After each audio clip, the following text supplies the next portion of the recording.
Vamos então continuar o 17º capítulo. Nós estamos agora no item 29, parábola dos vinhateiros homicidas. Vamos lembrar que aqui é Predições do Evangelho. Nós estamos com Jesus aqui, como nós vimos no nosso estudo passado e continuamos agora falando acerca do futuro.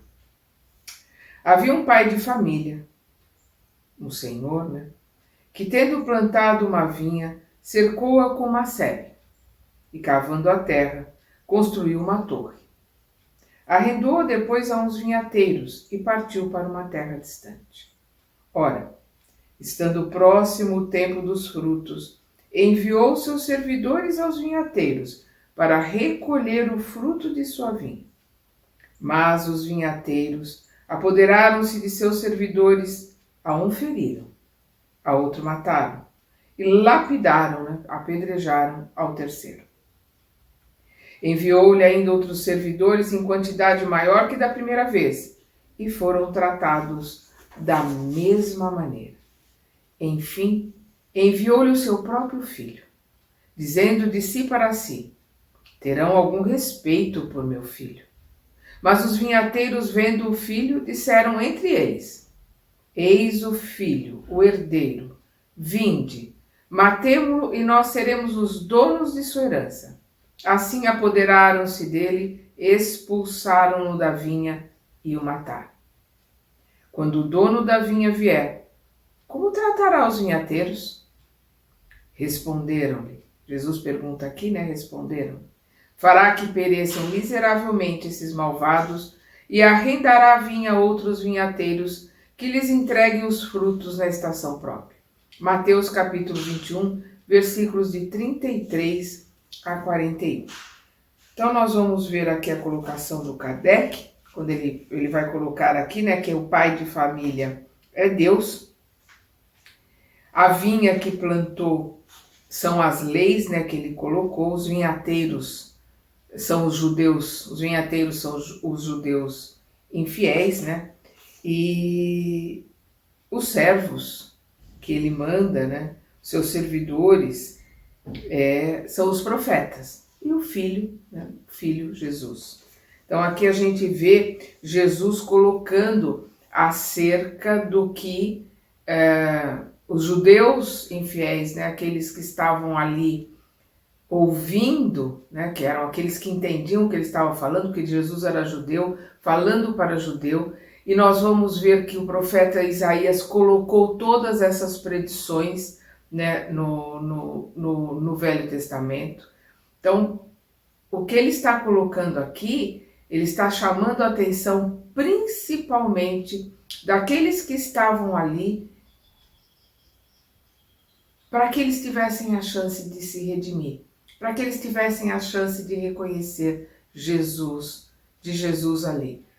E ele já sabia, o profeta Isaías já tinha colocado, que ele, o Filho de Deus, o filho do homem, aquele que viria para ensinar ao homem o seu proceder, o nosso modelo e guia, que é Jesus. Somos todos filhos de Deus, somos todos irmãos de Jesus.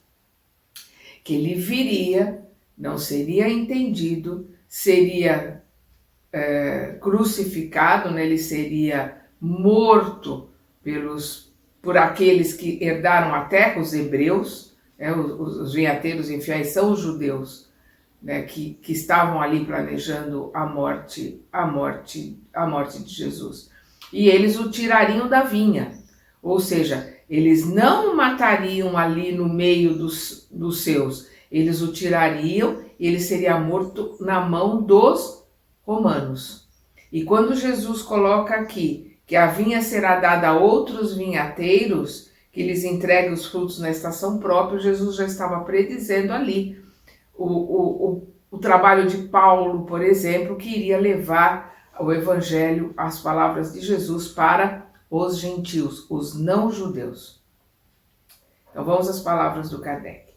O pai de família é Deus, a vinha que plantou é a lei que estabeleceu, os vinhateiros aos quais alugou sua vinha são os homens que devem ensinar e praticar sua lei.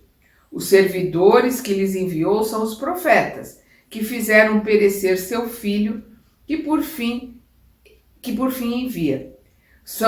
Eu errei aqui a pontuação, desculpa. Os servidores que lhes enviou são os profetas que fizeram perecer, né? Que eles apedrejaram, que eles mataram. Seu filho, que por fim envia, é Jesus, a quem fizeram perecer da mesma forma. E, pois, como o Senhor tratará seus mandatários prevaricadores de sua lei? Haverá de tratá-los como trataram seus enviados, e chamará a outros que lhe prestarão melhores contas de suas propriedades e da condução do seu rebanho. Assim tem sido com os escribas, príncipe dos sacerdotes e fariseus. Assim será quando ele vier de novo, pedir conta a cada um daquilo que fez de sua doutrina. Retirará a autoridade a quem dela houver abusado, pois ele quer que seu campo seja administrado segundo sua vontade. Depois de 18 séculos, né, ali está o Kardec falando na metade do século XIX, né, 18 séculos depois de Jesus. Então, depois de 18 séculos, a humanidade, tendo chegado à idade viril, está madura para compreender aquilo que o Cristo apenas tratou de leve, porque, como ele mesmo disse, não teria compreendido. Ora, a qual resultado chegaram aqueles que durante esse longo período foram encarregados de sua educação religiosa? Ao que a indiferença sucedeu à fé e a incredulidade erigiu-se em doutrina. O materialismo se erigiu como doutrina.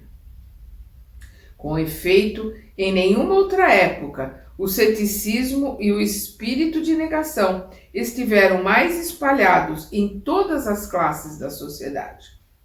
Ele está falando aqui da metade do século XIX, mas serve para nós aqui também, onde cada vez o materialismo fica mais forte, mesmo entre aqueles que se dizem religiosos. Porque uma pessoa que se diz religiosa, seja qual for a sua religião, se ele tem algum conhecimento, se ele tem algum estudo, se ele verdadeiramente tem fé em Deus, ele jamais se suicidaria.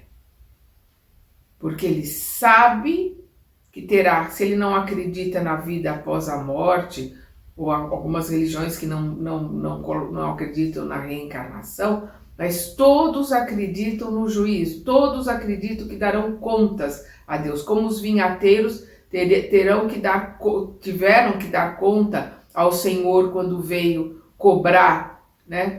Como na parábola do talento, quando o Senhor voltou, todos que tiveram que entregar os talentos multiplicados. Então, todas as religiões colocam, de uma forma ou de outra, o acerto que nós temos que fazer com a nossa consciência. O acerto que nós temos que fazer com Deus, e Deus está dentro de nós, está na nossa consciência. Então, quem não tem as ideias materialistas, jamais se suicida. As pessoas que buscam uma saída pelo suicídio é que, embora da boca para fora elas colocam que tem uma religião, que tem uma crença, que tem fé, que acreditam em Deus, lá no fundo elas estão fisgadas pelo materialismo, elas acham que verdadeiramente tudo acaba. Por isso que elas buscam suicídio, porque elas querem que tudo acabe, que aquele sofrimento termine e que elas fiquem apagadas, adormecidas, que é essa ideia que a maioria tem, e quando se suicida, se surpreende, né? Porque a vida continua, aí no caso muito pior para aqueles que se suicidaram. Porém, se algumas das palavras do Cristo são veladas sobre alegorias, ele, Jesus, né, é claro, explícito e sem ambiguidade no que concerne à regra de procedimento de conduta, as relações de homem para homem, os princípios de moral de que ele faz a condição expressa da salvação. E aqui ele coloca o Evangelho segundo o Espiritismo no capítulo 14. O que fizeram das suas máximas de caridade, amor e tolerância? Das recomendações que fez a seus apóstolos de converter os homens pela doçura e persuasão, e aqui Kardec sublinha, né, doçura e persuasão, da simplicidade, da humildade, do desinteresse e de todas as virtudes das quais ele deu o exemplo. Ele não falou só, ele deu o exemplo. Por isso ele é nosso modelo e guia. Ele deu o exemplo. Ele mostrou como a vida deve ser vivida. Ele mostrou como este corpo é capaz de trabalhar e de ser muito mais útil para um espírito elevado. Ele usou o corpo 100%. E colocou que nós poderíamos fazer o que ele fez e ainda mais. Se nós quisermos chegar aonde ele chegou e continuarmos a nossa jornada, porque ele continua dele. Em seu nome, os homens reciprocamente se lançaram anátemas e maldição. Se excomungaram, né, e se amaldiçoaram. Esganaram-se em nome daquele que disse: todos os homens são irmãos. Fizeram um Deus ciumento, cruel, vingativo e parcial, daquele que proclamou ser infinitamente justo, bom e misericordioso. A esse Deus, de paz e de verdade, foram sacrificadas milhares de vítimas nas fogueiras, pela tortura e pelas perseguições. Vamos lembrar aí a Inquisição, né? Venderam-se orações e os favores do céu em nome daquele que expulsou os mercadores do templo e que disse a seus discípulos: dai de graça o que de graça recebestes. A maior discussão, a maior briga que Martinho Lutero tinha com o Papa, com os chefes da Igreja Romana, eram as indulgências. As pessoas compravam indulgências e seus males estavam perdoados. As pessoas podiam fazer o que quisessem, iam lá, se confessavam e compravam indulgência. Ele não admitia aquilo. Então essa divisão da igreja que criou o protestantismo, ele acabou com essas ideias e a primeira coisa que ele fez foi publicar a Bíblia em alemão, porque a Bíblia só podia ser em latim, era proibido quem não fosse da igreja, quem não fosse padre, quem não fosse bispo, quem não fosse ligado à igreja, a ler a Bíblia. Então ele publicou em alemão para que todos, ele era alemão, que todos pudessem ler, que todos pudessem ter os ensinamentos nas mãos. Que diria o Cristo se vivesse hoje entre nós? E aqui ele está falando metade do século XIX, mas serve para os dias de hoje também. O que ele diria se ele vivesse entre nós hoje? Se visse seus representantes ambicionar as honras, as riquezas, o poder e o fausto dos príncipes do mundo, enquanto que ele, mais rei que os reis da terra, fez sua entrada em Jerusalém montado numa jumenta. Vamos lembrar, né? Que ele fala para os seus discípulos: vá até tal lugar, dá o nome do lugar, dá o nome da pessoa, e lá tem uma jumenta com seu filhotinho, traz a jumenta que depois nós devolveremos. E aí ele entra em Jerusalém, como o profeta Isaías colocou, em cima de um jumento. Não estaria ele no direito de dizer-lhes: que tendes feito de meus ensinamentos, vós que incessais o bezerro de ouro, que atribuís em vossas orações uma larga parte aos ricos e uma magra parte aos pobres, ao passo que vos tenho dito: os primeiros serão os últimos e os últimos serão os primeiros no reino dos céus? Mas, se ele não está carnalmente entre vós, está em espírito, e com o Senhor da parábola virá pedir conta aos seus vinhateiros do produto de sua vinha quando chegar o tempo da colheita. Ele tem que estar em nós. E como Paulo colocou, não sou eu mais que vivo, mas é o Cristo que vive em mim. Cada um de nós tem que estar com os exemplos do Cristo, com a palavra do Cristo dentro de cada um de nós e aplicando cada exemplo e cada palavra para poder dizer o que Paulo colocou. Não sou eu mais que vivo, mas é o Cristo que vive em mim. Porque aí o vinhateiro está dando a sua parte para o Senhor da vinha, que é o nosso mestre. Um só rebanho e um só pastor. Tenho ainda outras ovelhas que não são desse aprisco. Aprisco é o lugar, né, onde as ovelhas ficam fechadas, ficam guardadas. É preciso que também a estas eu conduza. Elas escutarão minha voz e não haverá senão um só rebanho e um só pastor. João capítulo 10, versículo 16. A relação, Jesus estava falando ali com os judeus, estava falando ali com pescadores, estava falando ali com pastores. Então ele está falando uma linguagem que para eles é muito fácil de entender. Então, o que ele está colocando? Tenho ainda outras ovelhas que não são desse aprisco. Ou seja, elas não estão aqui dentro, elas não estão aqui protegidas, elas estão fora. É preciso que também a essas eu conduza. Quer dizer, essas que estão fora do aprisco, né, não estão ali seguras junto a ele, é preciso que ele vá buscá-las, que ele também vá trazê-las para o aprisco. E ele coloca, elas escutarão minha voz e não haverá senão um só rebanho e um só pastor. A relação do pastor com a ovelha ela é muito próxima. Quando a ovelha é muito rebelde, o pastor vai com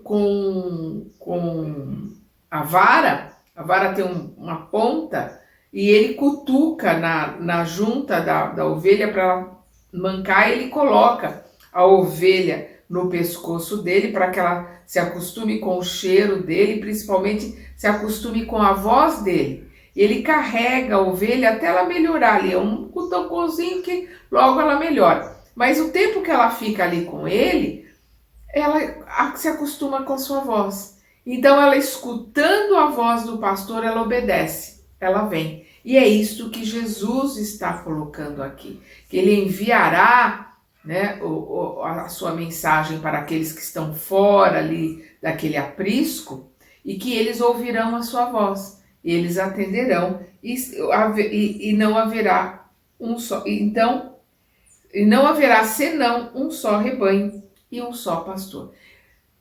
Jesus está colocando que vai haver uma única religião? Não é isso que Jesus está colocando. O que Jesus está colocando que haverá uma só irmandade.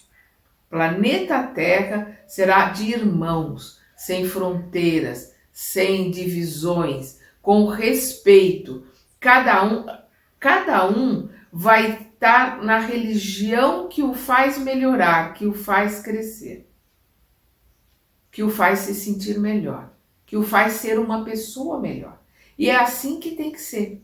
Cada um de nós tem que se sentir pertencente ao lugar onde ele está, dentro do estudo que ele faz. Isso é muito importante. Vamos lembrar que Kardec está colocando que o espiritismo, filosofia, ciência, doutrina, será conhecido por todos. Não religião. Kardec jamais falou em religião. E quando a gente vê espíritas colocando, todo mundo será espírita um dia, e isto é o orgulho e vaidade de alguém que está aferrado numa crença, numa religião, e Kardec nunca criou religião, e principalmente não estuda. Porque aquele que estuda e vê a doutrina como ela é ampla, a doutrina que Kardec coloca, se a ciência disser que algo estiver errado, nós ficaremos com a ciência. A filosofia que nos explica todas as colocações de Jesus através da reencarnação, através das psicografias, das psicofonias que os espíritos trazem da verdadeira vida, que é a vida no plano espiritual, para nos auxiliarem a crescer. Aqueles que estudam, aqueles que buscam se modificar, não tem esse tipo de problema. Sabe que cada um vai ficar na sua religião, mas que o conceito, a doutrina que é a terceira revelação que o Kardec trouxe, será entendida, será assimilada em todos os lugares. Nós teremos irmãos conversando com o plano espiritual para poderem se esclarecer, para poderem se melhorar. Então vamos lá. Por estas palavras, Jesus anunciou claramente que um dia os homens se unirão por uma crença única. Porém, como se poderá fazer essa unificação? Isto parecerá difícil se levarmos em conta as diferenças existentes entre as religiões, o antagonismo que elas entretêm entre seus respectivos adeptos com relação à sua obstinação em crer que cada um está de posse exclusiva da verdade. Esse é o grande problema dos fanáticos, né? Daqueles, em qualquer religião que seja, inclusive na espírita, aquele que é fanático é um problema para si e para a religião que ele professa. Porque ele acha que o seu Deus é melhor que o Deus do outro, que ele vai para o céu e o outro vai para o inferno. E a questão não é a crença que se diz ter. A questão é o que se aprende, o que se assimila e o que se coloca em prática. Porque nós seremos reconhecidos pelas nossas obras. A árvore é reconhecida pelo seu fruto. Todas querem a unidade, mas todas se iludem de que ela se fará com sua vantagem e nenhuma pretende fazer concessões em seus artigos de fé, em seus dogmas, né? Entretanto, a unidade se fará em religião como tende a se fazer socialmente, politicamente, comercialmente, pela queda das barreiras que separam os povos, pela assimilação dos costumes, dos usos, da linguagem. Os povos do mundo inteiro fraternizam-se já, como se fossem províncias do mesmo império. Isso ele está falando do século XIX, ele já está falando de uma fraternidade. Hoje, nós entendemos que isso é muito claro. Com a internet, o planeta inteiro virou uma aldeia. Todo mundo sabe hoje o que está acontecendo ali, o que está acontecendo acolá, o que está acontecendo do outro lado do mundo. Então, hoje nós temos noção, consciência que não deve haver barreira de língua, de fronteira. Somos todos irmãos, todos temos que trabalhar pela paz, temos que trabalhar para acabar com a fome, temos que trabalhar para acabar com o sofrimento de alguns povos que estão relegados ao esquecimento.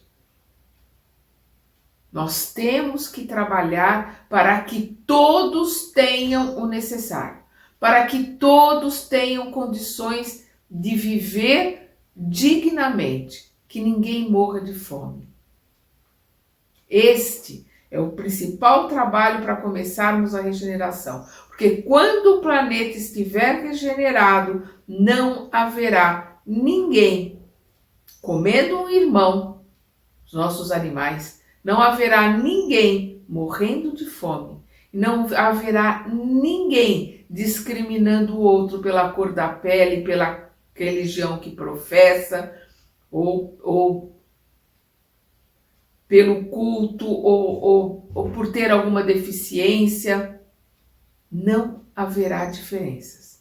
Todos nós nos olharemos como irmãos, para que possamos, na próxima fase, partirmos para que o planeta seja um planeta feliz, um planeta de todos. Infelizmente, nós temos chão, muito chão ainda pela frente, para que haja essas mudanças, porque essa mudança vem de dentro para fora. Essas mudanças não acontecem de fora para dentro. Somos nós, com o estudo, com a prática do que nós estudamos, que vamos mudando a nossa psicosfera, vamos mudando a vida à nossa volta, e assim nós vamos nos juntando e criando pequenas bolhas, né, de planeta, de começo de regeneração. A hora que houver uma grande maioria, o planeta começa assim a trabalhar para uma grande mudança. Mas para isso precisa haver uma maioria. Eu vou repetir aqui. quando ele diz. Interessante, né? Metade do século XIX ele já está sentindo esta unidade que infelizmente não acontece até hoje. A comunicação acontece. Hoje aqui eu sei o que está acontecendo, infelizmente, nós estamos aqui em fevereiro de 2023, vai fazer agora um ano do começo da guerra da Ucrânia. Nós sabemos do terremoto na Turquia. Nós, infelizmente, estamos vivendo com uma tragédia em São Paulo por causa das chuvas. Nós sabemos de tudo o que está acontecendo em todos os lugares. É um furacão na Nova Zelândia. Nós estamos sabendo de tudo. Mas o que nós estamos fazendo de verdade, de diferente, para que a gente possa se unir, se ajudar verdadeiramente? Essa que é a questão.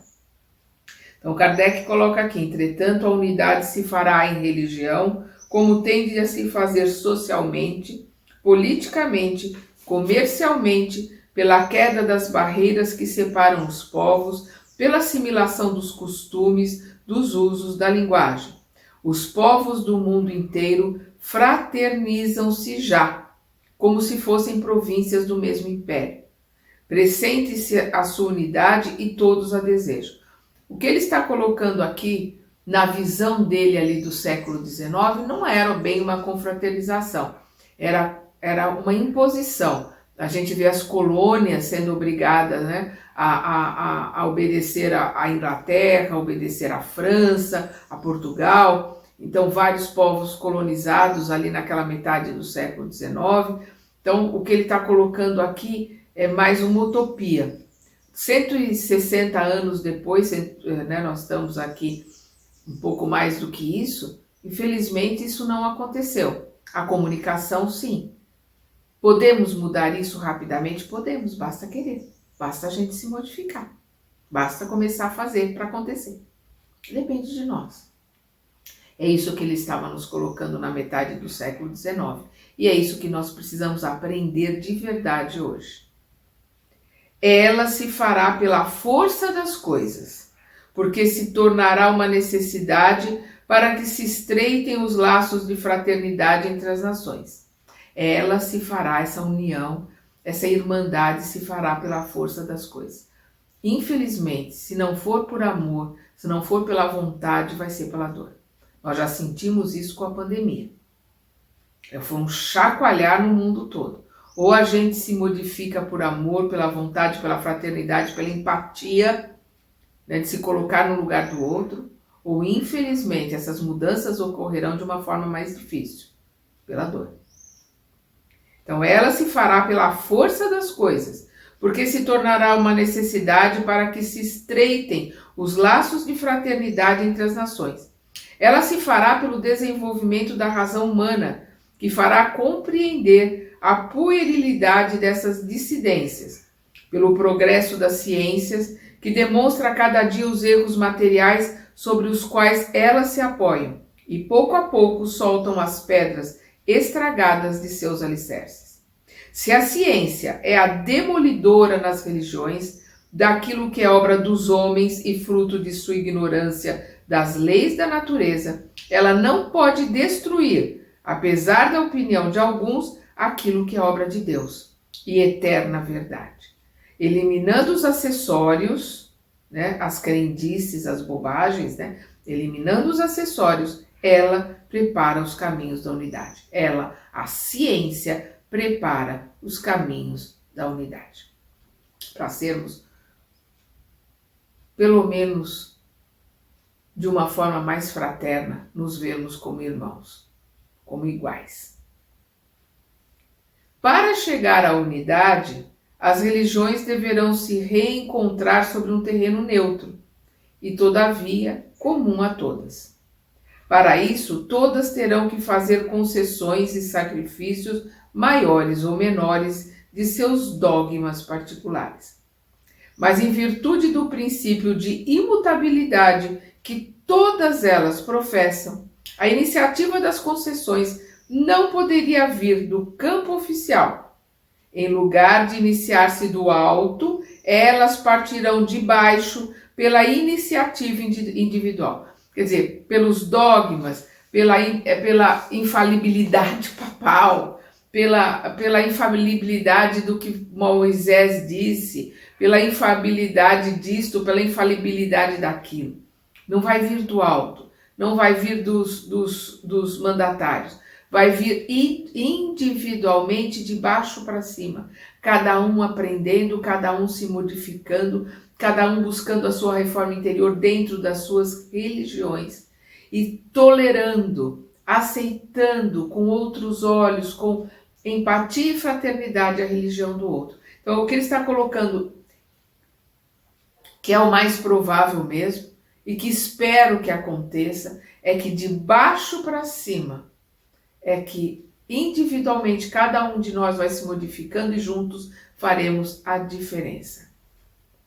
Embora cada um na sua religião.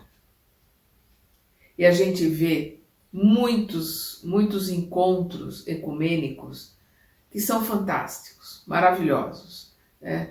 Eu gosto muito de ouvir a irmã Ila, que é uma freira de Nova Jerusalém, lá no Pará, as suas colocações, os seus estudos.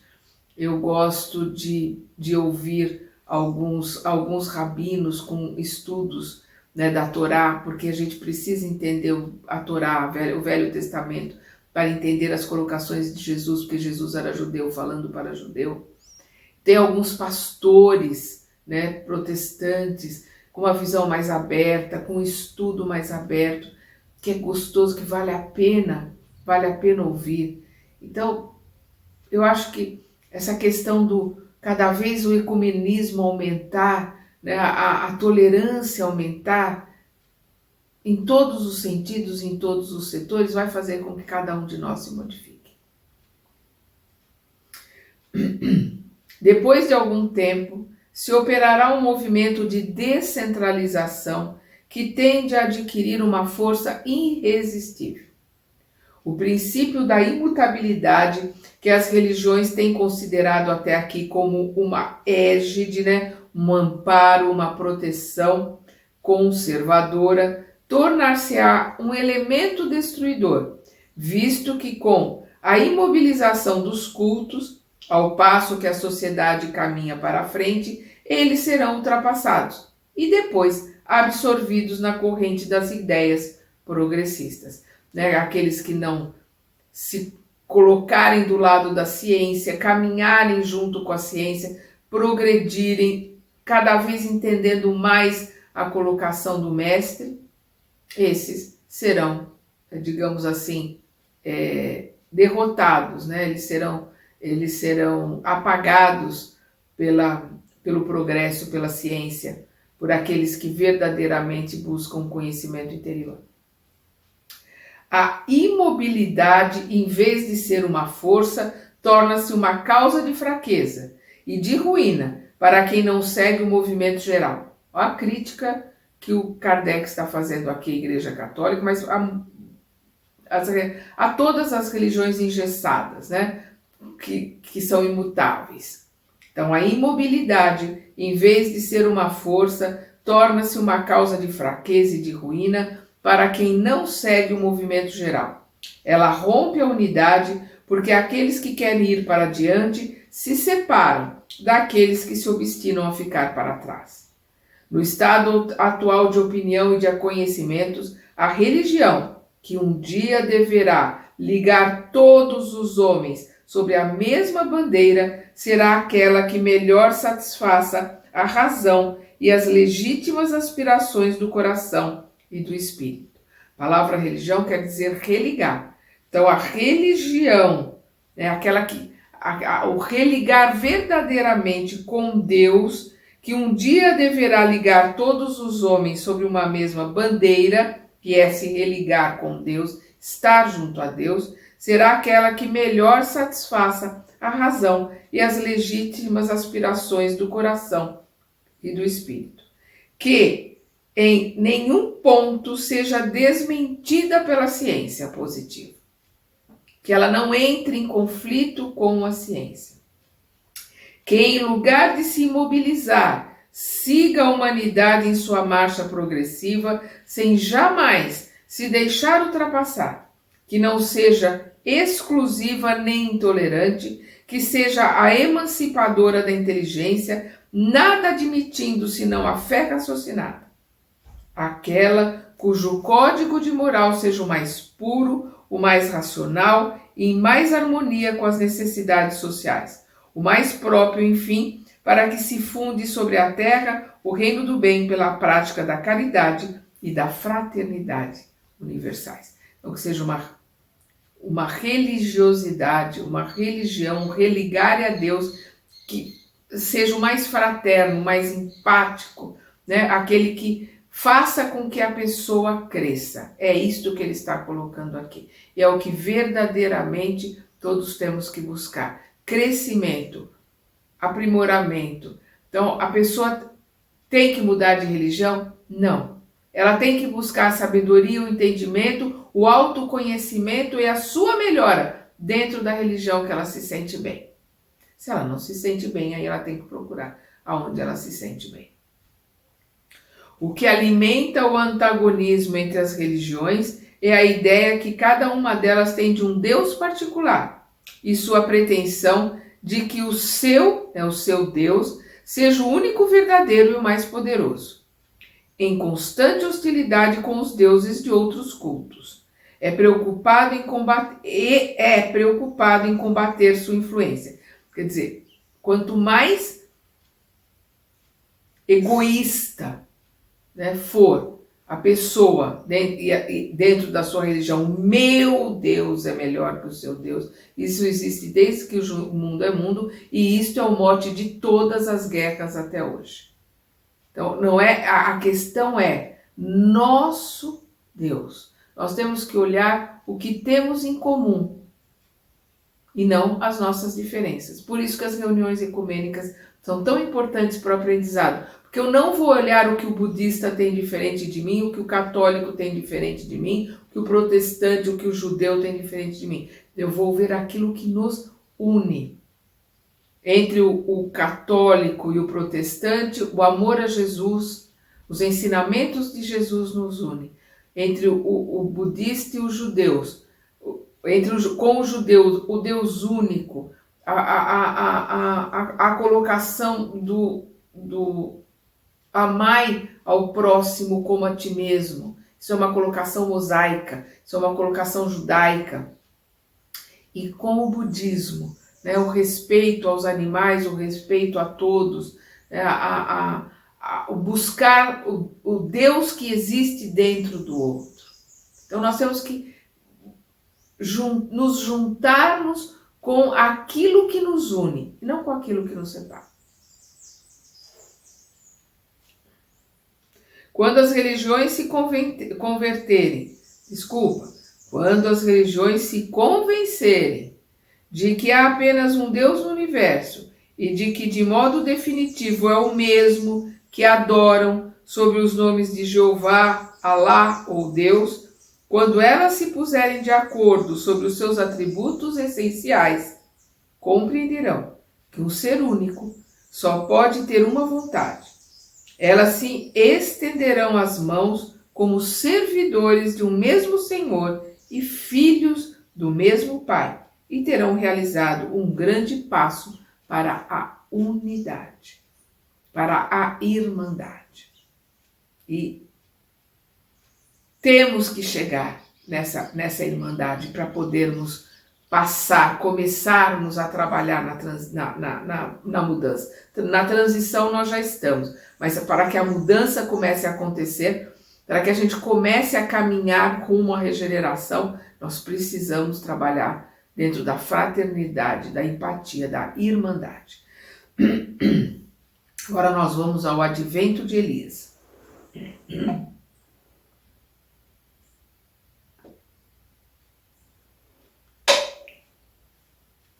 Então seus discípulos lhe perguntaram: por que então os escribas dizem que é preciso que antes venha Elias? Jesus lhes respondeu: é certo que Elias deve vir e que ele restabelecerá todas as coisas. Porque isso está escrito no Velho Testamento. Os profetas colocam que antes da vinda do Messias, Elias voltará. Isso é uma colocação que está no Velho Testamento. Aí Jesus continua. Mas eu vos declaro que Elias já veio, e eles não o conheceram. Antes o trataram como lhes aprouve. É assim que farão morrer o Filho do Homem. Então seus discípulos compreenderam que era de João Batista que eles lhes falaram. Mateus capítulo 17, versículos de 10 a 13. Kardec coloca, Elias já viera na pessoa de João Batista. Seu novo advento é anunciado de maneira explícita. Ora, como não poderá voltar senão com um corpo novo? Eis a consagração formal do princípio da pluralidade das existências. E aqui ele ressalta o Evangelho segundo o Espiritismo, no capítulo 4, no item 10.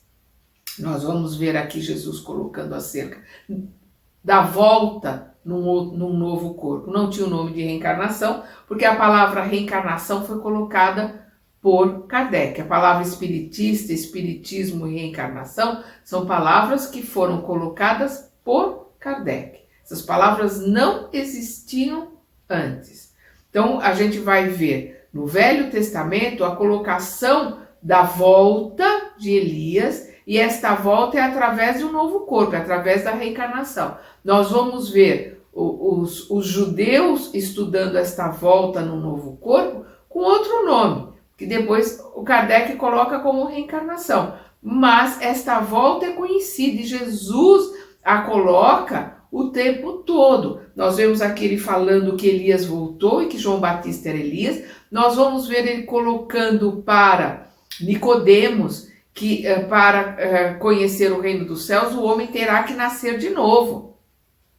Nicodemos fala, como é que o homem velho volta para o ventre da minha mãe? Ele fala, se você que é o doutor da lei, que estuda, né, a Torá, estuda a lei, né, Torá é lei, o Velho Testamento, não sabe das coisas da terra, porque isso está ensinado lá na Torá, isso está ensinado no Velho Testamento, acerca do renascer para aprender, o renascer para acertar as coisas. Se ele não entendeu isto, como é que são coisas da terra, coisas que já foram explicadas na primeira revelação de que é a de Moisés, como é que ele vai poder falar para ele das coisas, né, mais dos céus, né, das coisas superiores, das coisas da vida espiritual, se ele ainda não entendeu o que a primeira revelação trouxe, que foram os ensinamentos mosaicos.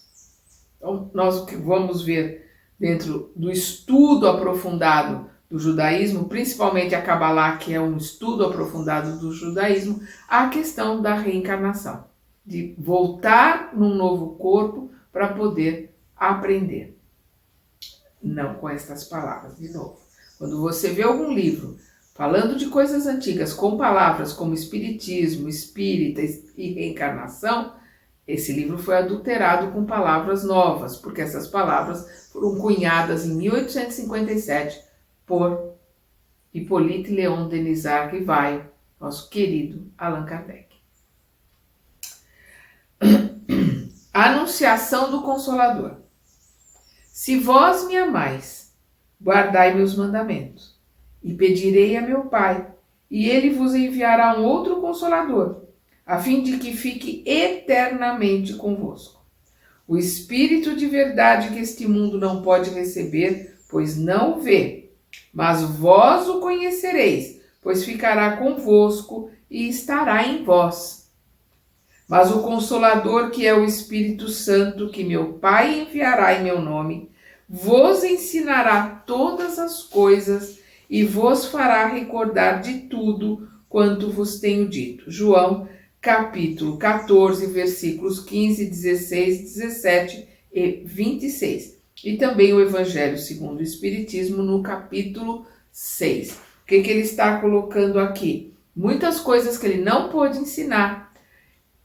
Virá a terceira revelação, virá o Paracleto, virá o Consolador, trazendo os ensinamentos que ficará conosco. Por que ficará conosco? Porque não é o ensinamento de um homem. É a primeira revelação, ensinamento de Moisés. Segunda revelação, ensinamento do Cristo. Terceira revelação, ensinamento do Espírito de verdade, que é uma pleiade de espíritos que obedecem a Jesus, orientados por Jesus, que trazem as respostas, que trazem os ensinamentos, que ficará conosco eternamente se nós o aprendermos.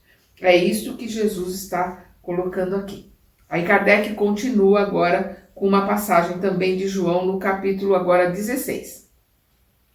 Entretanto, digo-vos a verdade, convém que eu vá, pois se eu não me for, o Consolador não virá a vós. Porém, eu vou, e vô-lo enviarei. E quando ele vier, convencerá o mundo no que respeita ao pecado, ao erro, à justiça e ao julgamento. No que respeita ao pecado, porque eles não terão acreditado em mim. No que respeita à justiça, porque eu vou a meu Pai e vós não me vereis mais. No que respeita ao julgamento, porque o príncipe deste mundo já está julgado. Tenho ainda muitas coisas a vos dizer, mas não as podeis suportar agora. Não poderia ensinar tudo que tudo que ele gostaria de ensinar. Por isso, o Consolador vai trazer a revelação, vai trazer esses ensinamentos que ele não podia dar, eles não tinham como suportar, não tinham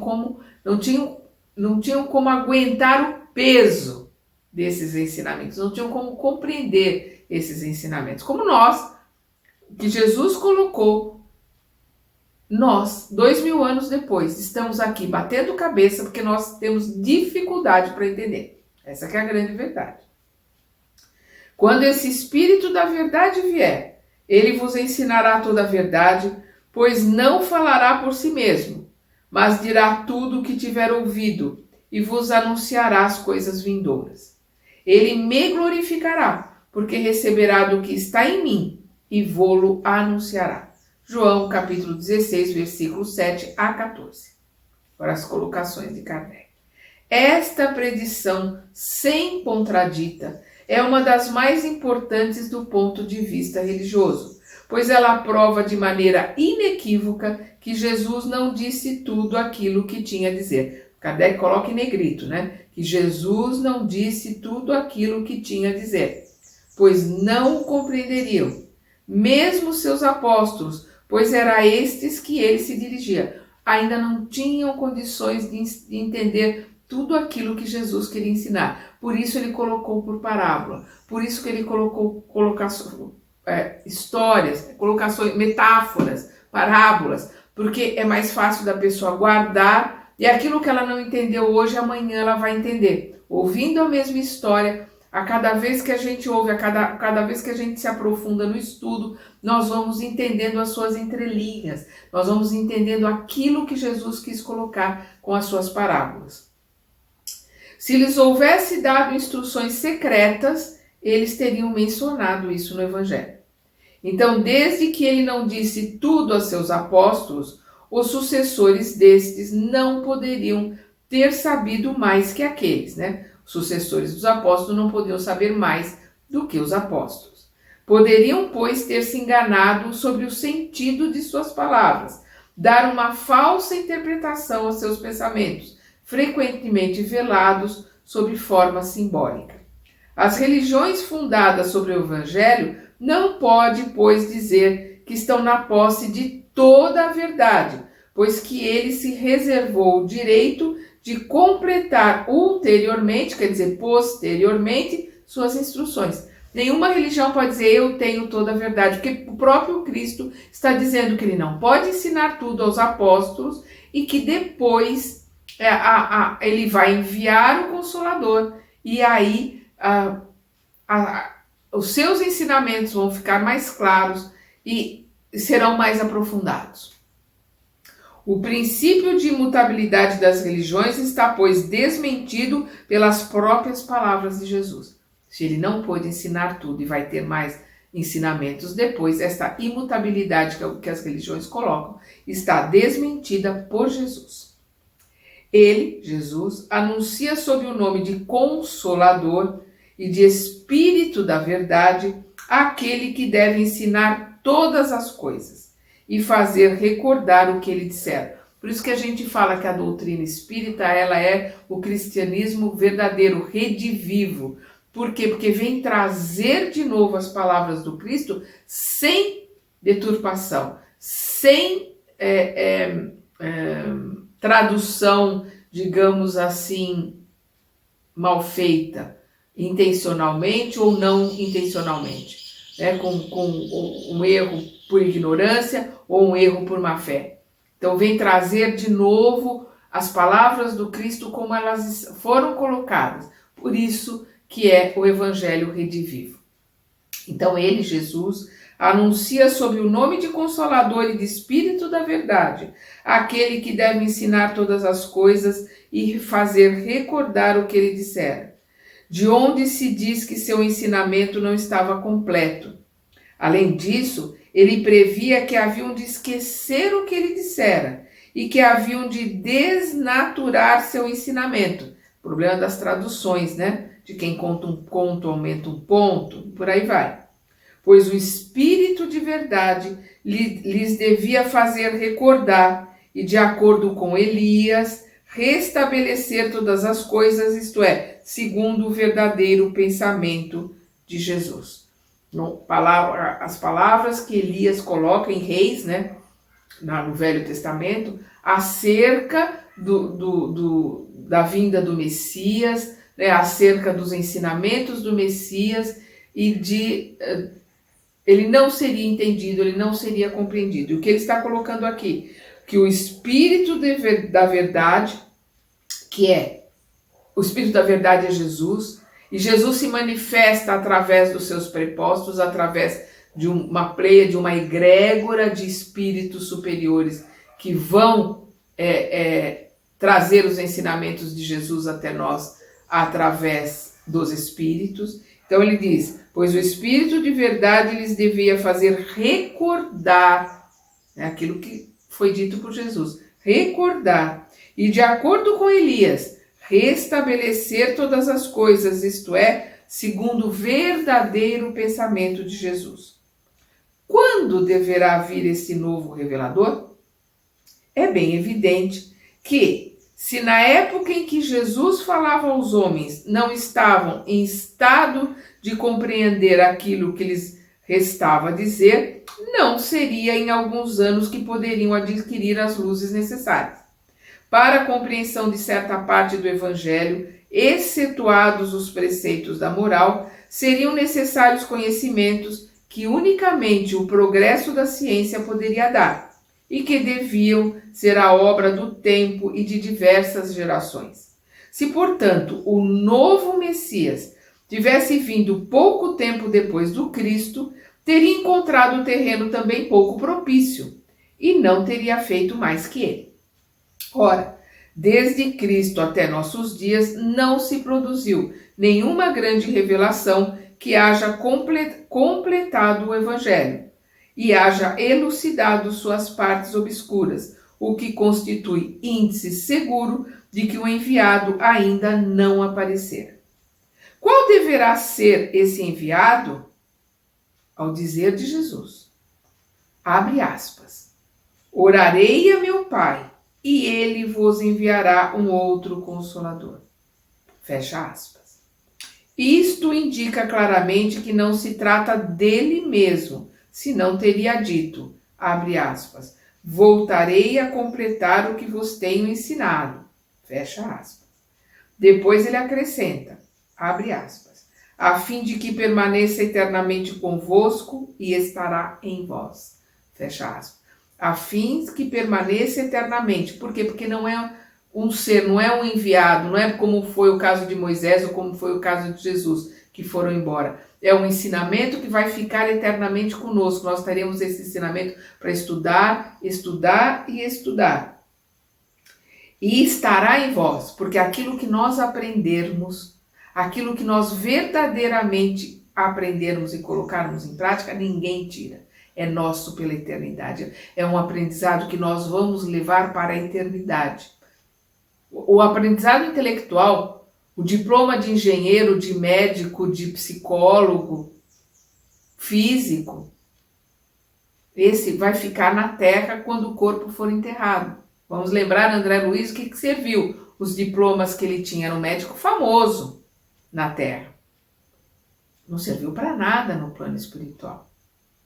Ele foi ser ajudante de limpeza. Agora, os conhecimentos verdadeiros, aquilo que nós aprendemos, que nos modifica, que nos transforma, isso nós levamos conosco, sim, para a eternidade. Isso ninguém tira de nós. É isso que ele está colocando aqui. A fim de que permaneça eternamente convosco e estará em vós. Porque aquilo que nós aprendemos de verdade é eterno em nós. Ninguém nos tira, estará conosco. Como Paulo colocou, não sou mais eu que vivo, mas é o Cristo que vive em mim. Isso é eterno. Isto não poderia dizer respeito a uma individualidade encarnada que não pode permanecer eternamente conosco, e ainda menos estar em nós. Compreende-se bem que pode ser uma doutrina a qual, com efeito, desde que tenha sido assimilada, pode estar eternamente em nós. Um ensino, um aprendizado, uma doutrina, esta sim ficará em nós. É isto que Jesus está colocando. O Consolador é, pois, no pensamento de Jesus, a personificação de uma doutrina soberanamente consoladora, cujo inspirador deve ser o Espírito de verdade, que é quem assina os ensinamentos, que nós vamos ver lá no Livro dos Espíritos. O Kardec coloca Livro dos Espíritos, que são os Espíritos que falam ali.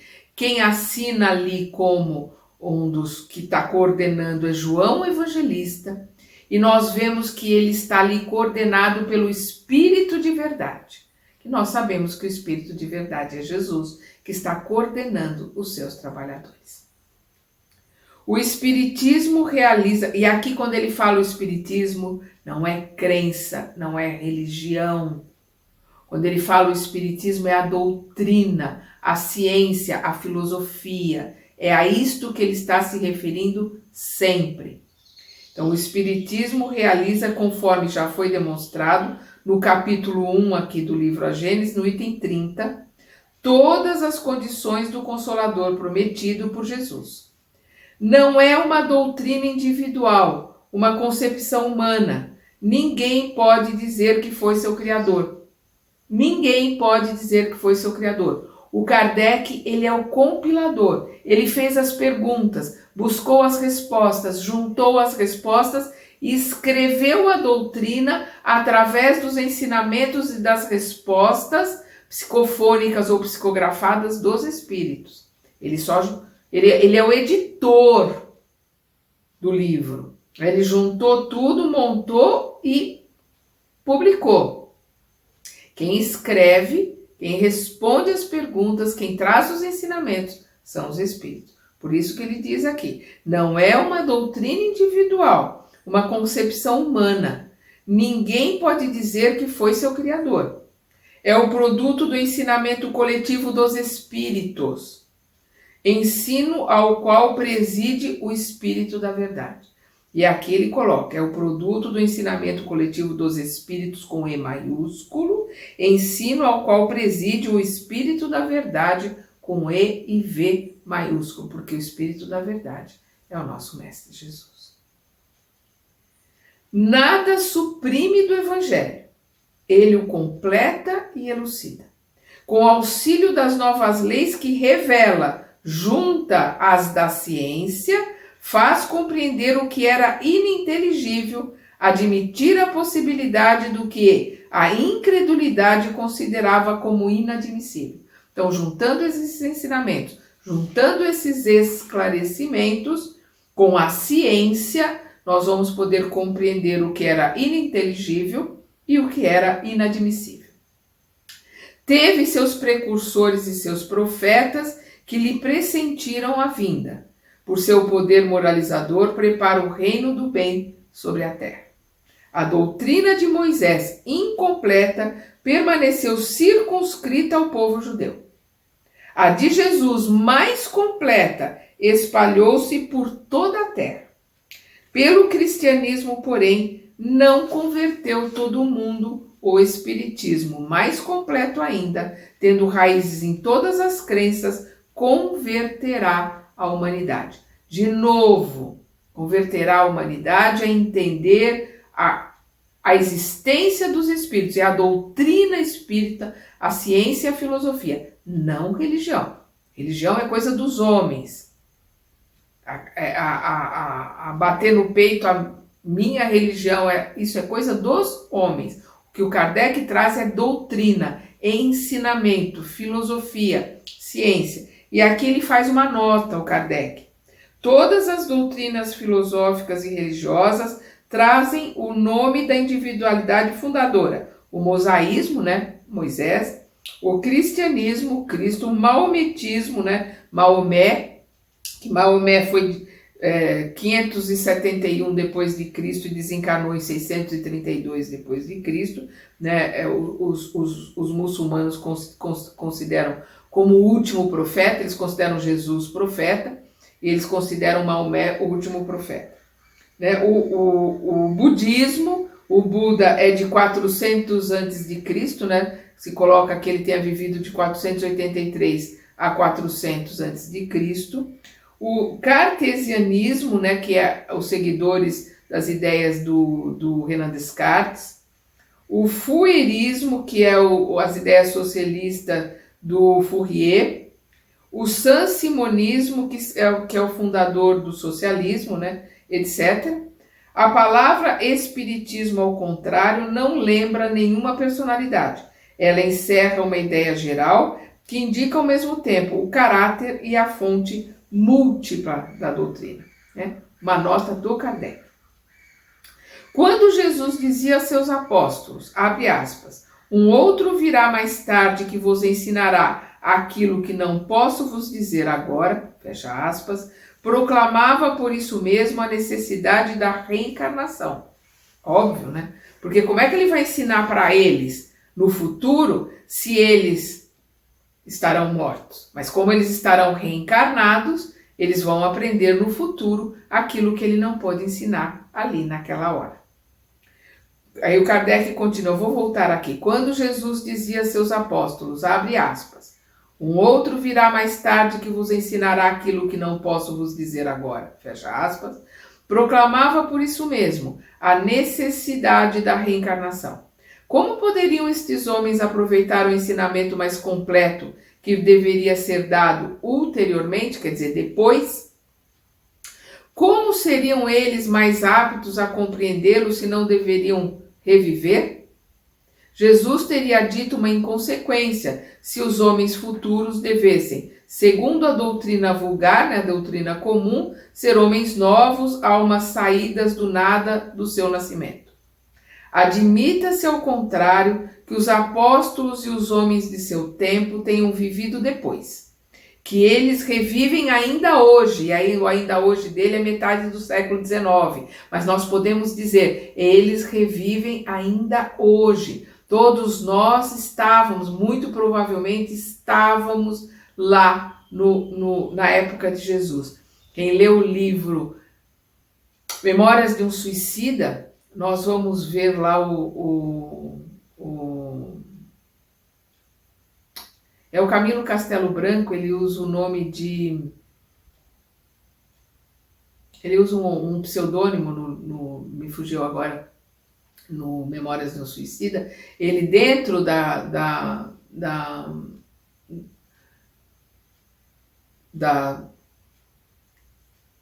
colônia ali onde ele está sendo tratado, onde ele é socorrido ali pelos filhos de Maria, né? Ele tem uma regressão de memória. É feito para ele uma regressão de memória e ele se vê na época de Jesus. Ele ali um gentil, né, um pagão, não era judeu, passando por Jerusalém, na época da crucificação, e ele acha o máximo aquela crucificação, ele participa, ele grita, ele xinga Jesus, ele xinga a mãe de Jesus. E ele se lembra ali, né, revendo ali aquele pedaço do seu passado, ele xingando a mãe de Jesus, e ali ele está sendo socorrido pelos filhos de Maria, porque é Maria quem cuida do Vale dos Suicidas, onde o Vale do Suicida é que socorre aqueles que têm condições de ajuda. Então, o Vale dos Suicidas é o melhor lugar onde pode estar um suicida, porque ali está sendo socorrido pelos filhos de Maria, orientados pela própria mãe Maria. Então, ele ali sendo amparado pelos filhos de Maria, orientado por Maria, ele passa por essa regressão e revê essa encarnação dele, onde ele faz questão de xingar a mãe de Jesus enquanto Jesus está na cruz. Então, todos nós, de uma forma ou de outra, estamos aqui há muito tempo, todos nós já fizemos muita besteira. Então, nós temos um caminho de aprendizado a percorrer. Por isso que ele coloca assim: admita-se ao contrário que os apóstolos e os homens de seu tempo tenham vivido depois, que eles revivem ainda hoje, século XIX, a gente repete aqui, ainda hoje, século XXI. Então, a promessa de Jesus se encontra justificada. Sua inteligência, que deve ter se desenvolvido ao contato do progresso social, pode suportar agora aquilo que então, que naquela época, não poderia suportar. Sem a reencarnação, a promessa de Jesus teria sido ilusória. Se se dissesse que essa promessa foi realizada no dia de Pentecostes pela descida do Espírito Santo, a resposta seria de que o Espírito Santo os inspirou, que ele pôde abrir sua inteligência, desenvolver nele as aptidões mediúnicas que deviam facilitar suas missões, mas que nada lhes ensinou além do que Jesus ensinara, pois nenhum traço se encontra de um ensinamento especial. Então vamos lembrar que o dia do Pentecostes é uma festa judaica, onde eles comemoram 50 dias, a colheita que eles tiveram 50 dias após a Páscoa. Pentecostes quer dizer 50 dias, né? Depois. Então, o que eles colocam, a descida do Espírito Santo, né? Daquela egrégora de espíritos, que o Espírito Santo é isso, é uma egrégora de trabalhadores, de espíritos, que influenciou os apóstolos. Vamos ver lá a passagem, estava Maria de Magdala, todos os apóstolos, né, estavam ali, Joana de Cusa, Maria de Nazaré, e os apóstolos, né, se via as línguas de fogo, do coronário deles se viam as energias, eles se puderam ver as energias que estavam ali. Eles, na realidade, eles estavam sendo influenciados pelos bons espíritos e ali tiveram as suas mediunidades, as suas capacidades mediúnicas desenvolvidas. Então, eles afloradas. Então, a partir dali, eles puderam trabalhar, puderam curar, puderam fazer uma série de coisas. Então, o que ele coloca aqui, o que o Espírito Santo, que aquela egrégora de espíritos trabalhando ali fez, foi desenvolver o que já havia neles, nos apóstolos. Né? Que ali os discípulos passaram a ser apóstolos, né? Passaram a ser pregadores. Discípulo é aquele que estuda, que aprende, e apóstolo é aquele que vai ensinar o que o mestre colocou, que vai pregar. Então, o que o Espírito fez ali, os espíritos fizeram ali, foi pura e simplesmente ajudar a manifestar a mediunidade que existia em cada um deles, né? O Espírito Santo, pois, não realizou o que Jesus anunciara do Consolador. Ele não ensinou nada. Ele só aprimorou, ele só ajudou a manifestar o que já existia naqueles apóstolos. Então, o Espírito Santo, pois, não realizou o que Jesus anunciara do Consolador. De outro modo, os apóstolos teriam elucidado, enquanto viviam, tudo quanto permaneceu obscuro no Evangelho, até os nossos dias, e cuja interpretação contraditória deu lugar a inúmeras seitas que dividiram o cristianismo desde os primeiros séculos. Nós vamos ver o cristianismo puro, né, o cristianismo verdadeiro ali dentro dos ensinamentos do Cristo nos primeiros séculos. A gente vai ver há 2000 anos, nós estamos ali no ano 33, nós vemos os ensinamentos do Cristo. Depois nós vamos ver no livro Paulo e Estevão, o ano 34, 35, né, depois de Cristo. Jesus já havia desencarnado. Depois nós vamos ver 50 anos depois, nós estamos ali 50 anos depois do ano 79, que foi quando o Públio Lentulus desencarna. Então nós estamos falando ali de cento e poucos anos. Ave Cristo também, 130, 140 anos ali depois de Cristo. E aí nós vamos para Renúncia, ano 1600, com a divisão, né, dos católicos com protestantes. Então, o que eu estou colocando aqui é a obra de Emmanuel, através do Chico Xavier, dentro da cronologia, né? Há 2000 anos, Paulo Estevão, 50 anos depois, Ave Cristo, Renúncia, dentro das idades cronológicas. Que aí a gente vai vendo o crescente do cristianismo e depois nós vamos ver ali em Renúncia já as colocações, as modificações e as interpretações que cada um fazia, né, puxando para sua sardinha, protestantes e católicos, né, dentro da dissidência, né, do protestantismo, dentro das colocações erradas, dentro das colocações tristes, né, através do tempo das cruzadas, das inquisições e uma série de outras coisas que foram feitas em nome do Cristo, enquanto que o Cristo veio trazer o amor, enquanto que o Cristo veio trazer a fraternidade, a irmandade, a empatia entre todos nós. Então nós vamos parar aqui, nós estamos no item 42, né, e nós vamos continuar no nosso próximo estudo, o segundo advento do Cristo. Até lá!